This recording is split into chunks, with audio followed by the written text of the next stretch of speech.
Hello there everybody, this is Krista and welcome back to Crochet Witch Tarot, and today I have a VR to the lovely new tag put out by Nova Luna Tarot called the hashtag 10 Forever Cards.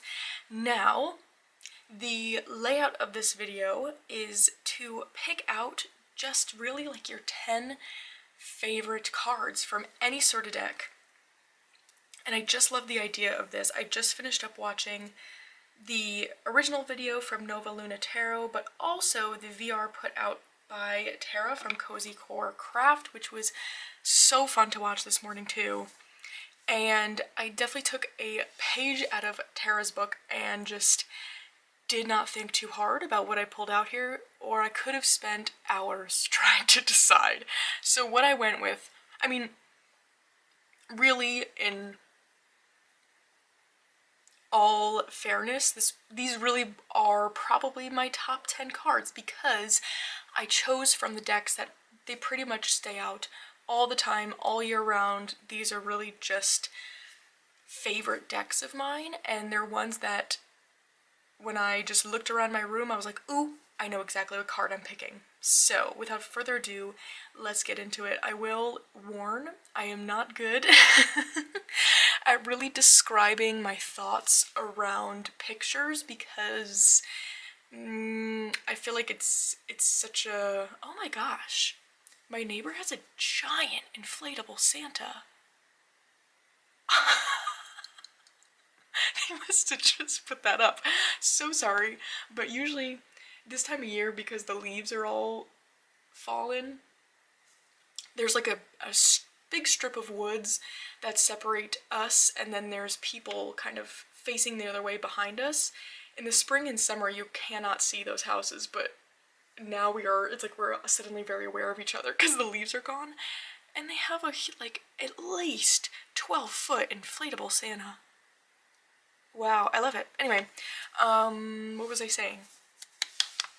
Oh, I'm not really good at describing these things because it's such a visceral, like, body feeling that this art gives me. And I'm not, I am not at all really ever saying anything in like some sort of highbrow way. It's the neurodivergence. That's all it is. Not trying to be pretentious. That's just, Anyway, let's get into it. So the first card I have to show here is from the Oak, Ash and Thorn. Now this is the mini because this is the one I keep out all the time. I have the full size away right now because, I don't know, I just do. I tend to use this deck like more so in practice in like the fall and a lot in the winter, but year round I keep out the mini, so that's what we're looking at here, so I'll hold it up. But my favorite card from this deck is the Hanged Man, and they're just, gosh, I mean, Adam Oler's artwork in general is so magical, but there's something about his mice, I don't know, and mice in general done in this kind of vintagey cottagecore way that brings me so much happiness. I know their next tarot follows a house mouse, I want to say, but this also reminds me of this very wholesome man I follow on TikTok who has made up this little like fairy house village, but for the mice in his yard. He has this stone wall that he puts these like houses that fit the mice on there, and they all live in there. They all trust him. He brings them food every day. Like, it's so, I want to do that too. Because this is what I picture the mice as. Because they are so cute. Mice are so cute. Oh, can be so destructive.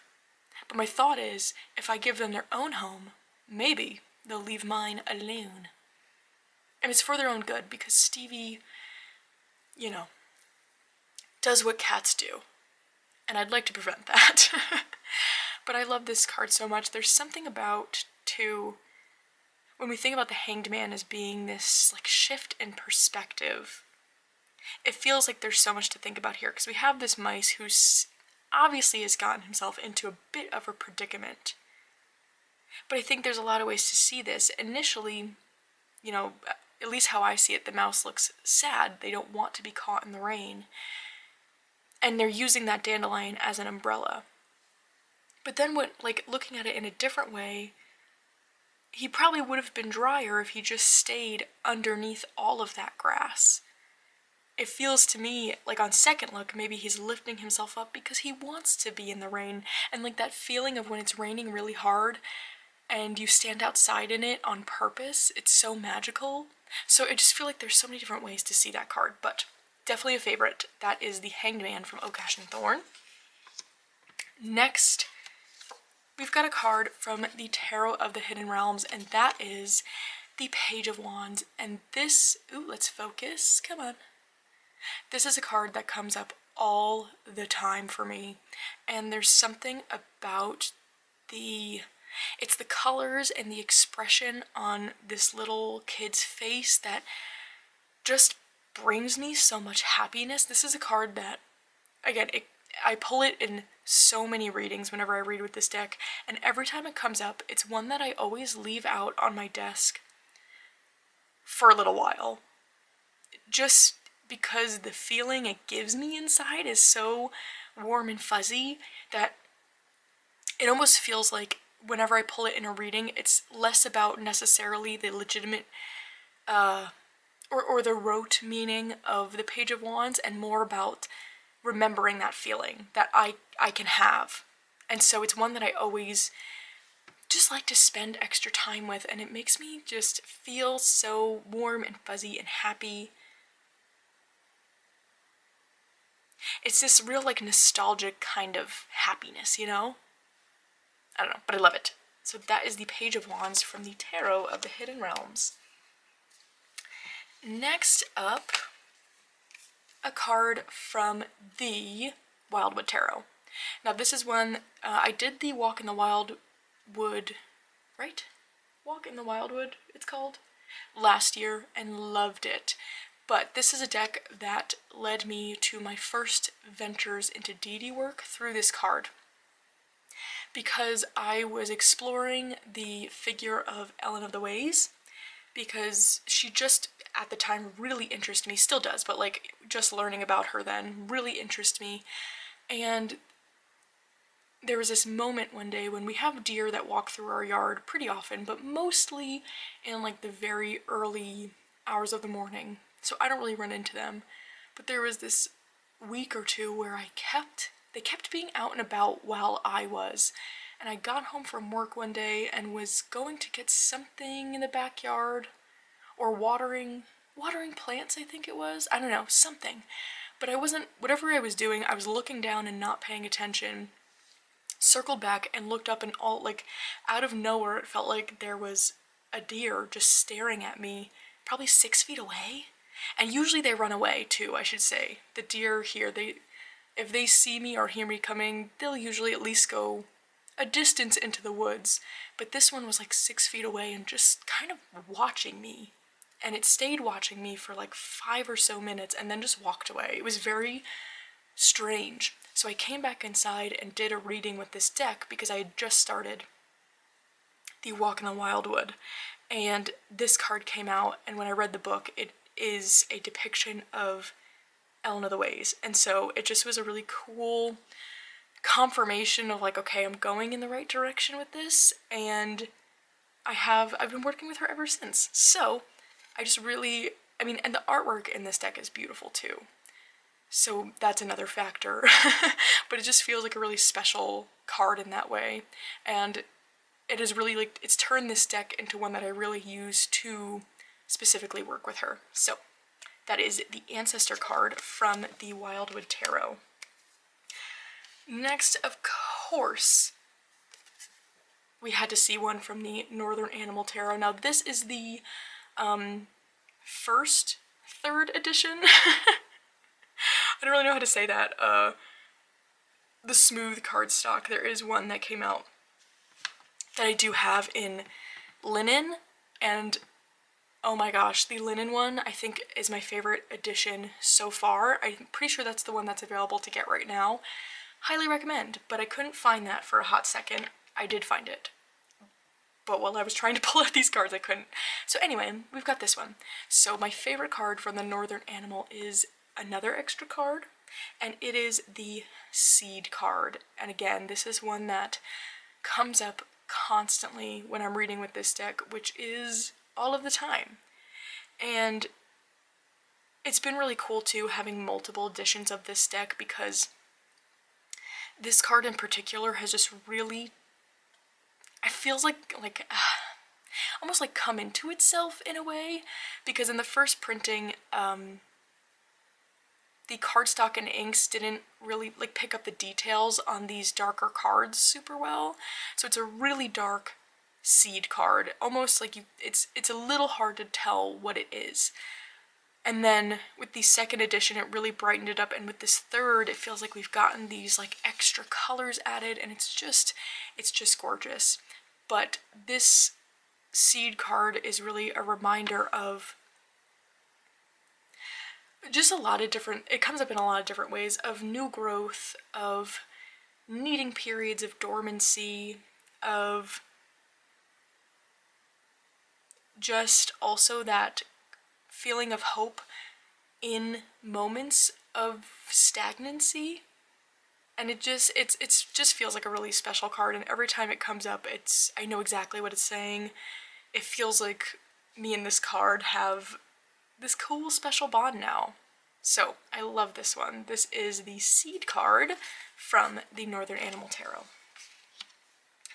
Next, we've got a card from the Teddy Bear Tarot. Such a good one, and this was a little hard to choose, but as I was flipping through the cards, this one came up and I was like, oh, no, this is it. And it is the Queen of Cups. And this is one of the ones where I don't even think I have the words to explain it. It just causes this warm, fuzzy feeling inside that's, I don't know, it's similar to the Tarot of the Hidden Realms card, but different. It's got a different kind of nostalgia to it.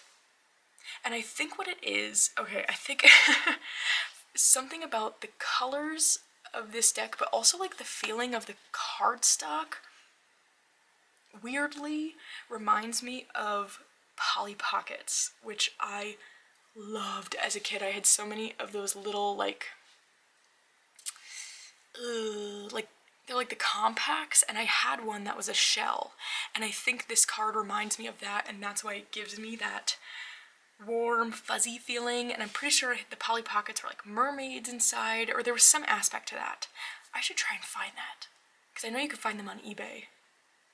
Although I'm sure my mom still has them. Who knows? Anyways, I really love this card, and it's funny because I don't particularly have a thing for mermaids. I like them, but I wouldn't say that I'm like, oh my gosh, mermaids, yes, you know? But I think it's clicking in my head now. I really think it's that Polly Pocket that it's reminding me of. But I just love the way that, and I love pink and yellow together. That will show up in another card later. It's something about the pink and the yellow that, oh, it just feels magical to me. And again, this cardstock is just, it's really nice. It's a good tactile experience, so that adds to it as well. So that is the Queen of Cups from the Teddy Bear Tarot. All right, next is a newer deck that I've just been absolutely loving. And it is the Two of Pentacles from the, oh my gosh, and I'm gonna forget the name. Yikes. Animal Botanical Tarot. And again, there is not much to explain here because, hello, just look at him. Look at that little guy. Something about seeing like the hedgehog from this angle, and he's holding a strawberry. Oh my gosh. It's just so cute. It's so cute. And I love that we have the inchworms in here too.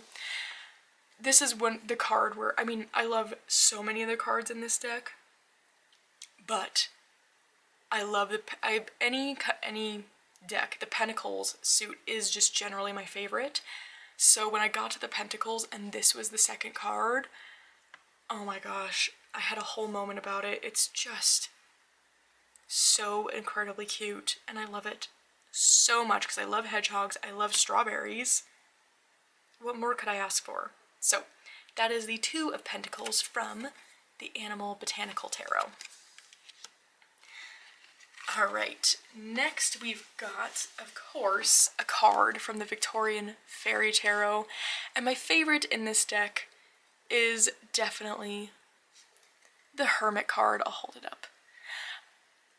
And there's something, why this one is my favorite is because of all the cards in the deck, because I want to exist in this world, of course. This feels like my ideal world to be in, but of all the cards, if I were to pick which one to live in, it's this one. Like, I want to have a cozy tree house home with this owl who sits outside and visits me. I love the coziness of this card, the peacefulness, the solitude. You can see that the fairy in this card is clearly studying something, which I love learning new things. It's my favorite. And so even of all of these cards, like, if this is the one I picked it because I want to live in it. I want to exist in this world, in this specific card.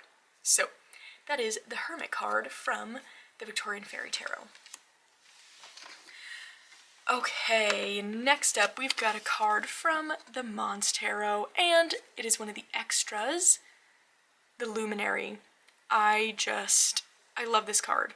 There's really something about it that feels so special, and to me, the inclusion of this card makes the whole deck feel really special, and I don't really know why, and I don't also exactly know what I mean by that, but I just know that that's the thought in my brain.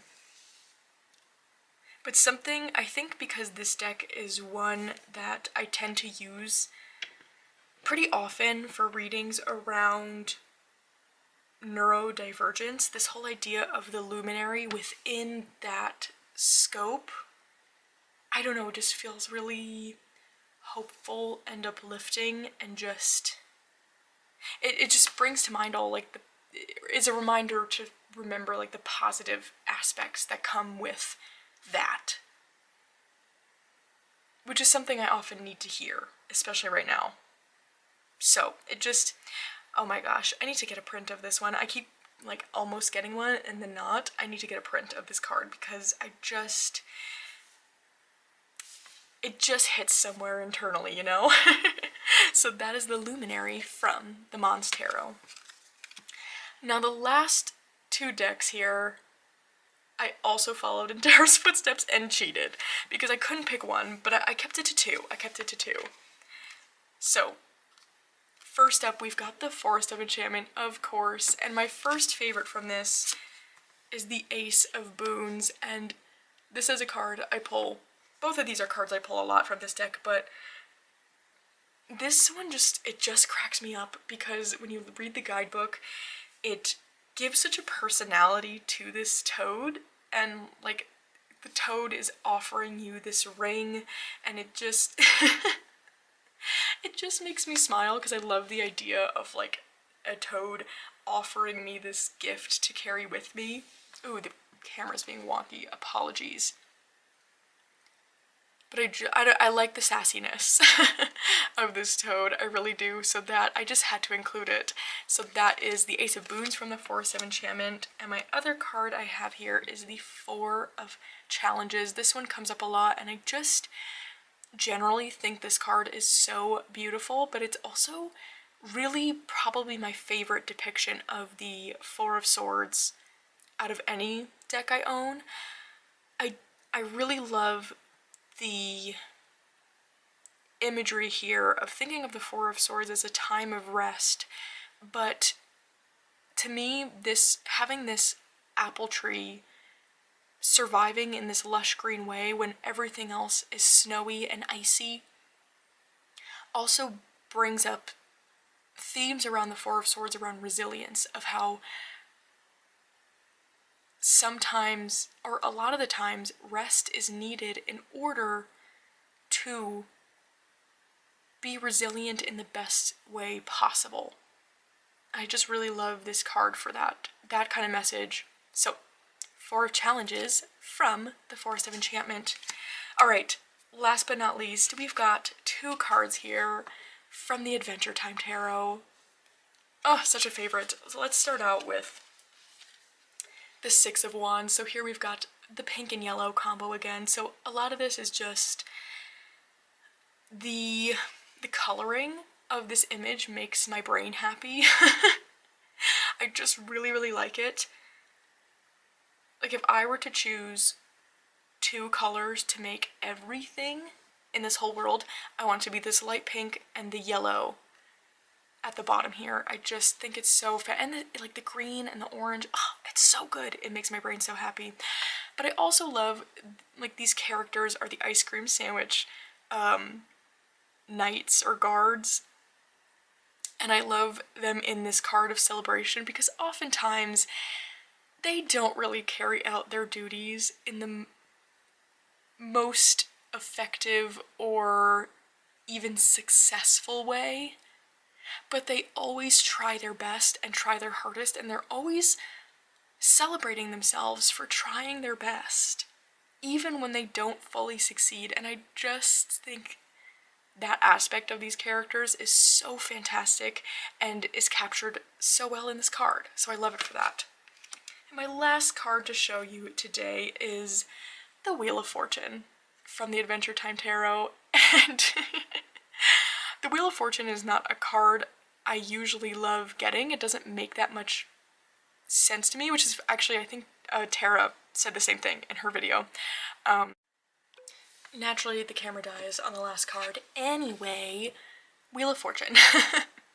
But this card makes the Wheel of Fortune make so much sense to me because we've got Peppermint Butler, who is probably my favorite character in Adventure Time. If someone said I had to pick one, Peppermint Butler is who would come to mind, because he's just got this amazing duality, and I think it makes so much sense for the Wheel of Fortune, where he is this sweet, kind gentleman who just lives to serve Princess Bubblegum, but then he's got this total hidden dark magic. Like, they make all these jokes about how he performs like this dark magic and has this like evil grimoire, and it's so funny. And just like he kind of like really can flip on a dime, just depending on what's needed from him, and it's just feels like this perfect representation of how situations can change so quickly and drastically, and I think he's the perfect example of that, and I just love it. So that is the last card I have to show you today. I would love to know what all your top 10 or your 10 forever cards are. I hope you enjoyed. Other than that, I'll see you again very soon.